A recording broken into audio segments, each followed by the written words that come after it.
Love betrayed. Ethan Tanaka and Claire Miyamoto had always been the perfect couple, or so it seemed.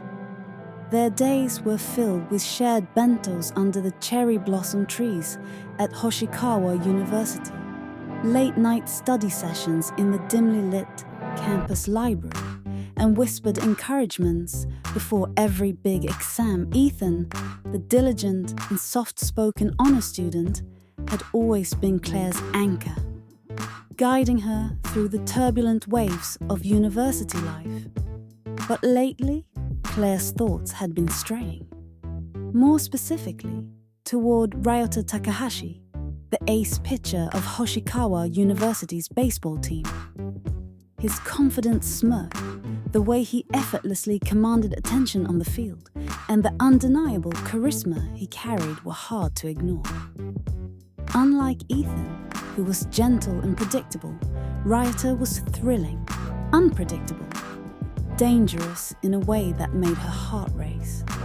One evening, after a long economics lecture, Claire found herself alone in the classroom, gathering her notes. Ryota, who had been slouching at the back of the room, stayed behind. "You're always studying," he remarked, his deep voice smooth as he approached her desk. "Don't you ever take a break, Miyamoto?" She laughed, tucking a loose strand of hair behind her ear. "I try, but I can't afford to slack off." He leaned in slightly, his presence intoxicating. "There's more to life than just grades, you know?" Her breath caught as he reached out, his fingers grazing her chin, tilting her face toward him. She knew she should step away, knew she had someone waiting for her. But when Ryota's lips met hers, she didn't resist. The warmth of the moment, the excitement of something new, it overpowered every rational thought in her mind. The next day, she met Ethan in their usual study spot at the campus gardens, where the last of the sakura petals drifted lazily in the wind. He greeted her with a warm smile, completely unaware that everything had changed. "Claire, I was thinking we could review together at the cafe today," he suggested, flipping through his well-organized notes. "I heard there's a new seasonal matcha parfait you might like." She swallowed hard. This was going to hurt. "Ethan," she hesitated before taking a deep breath. "I think we should break up." His smile faltered. "What?" "I don't think we're right for each other anymore," she continued, voice barely above a whisper. Ethan's hands clenched around the edges of his notebook. "Is there someone else?" Her silence was all the answer he needed. "Ryota?"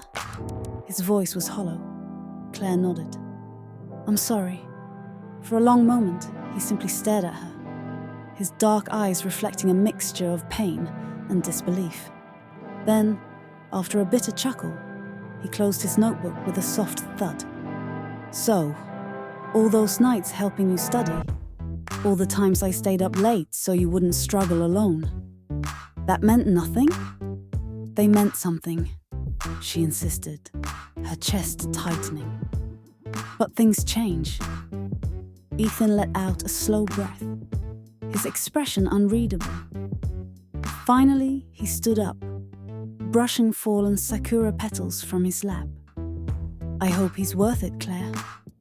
As he walked away, the wind carried the soft scent of cherry blossoms around them. Claire told herself she had made the right choice. But as she watched Ethan's figure disappear into the distance, she couldn't shake the feeling that she had just lost something she would never get back.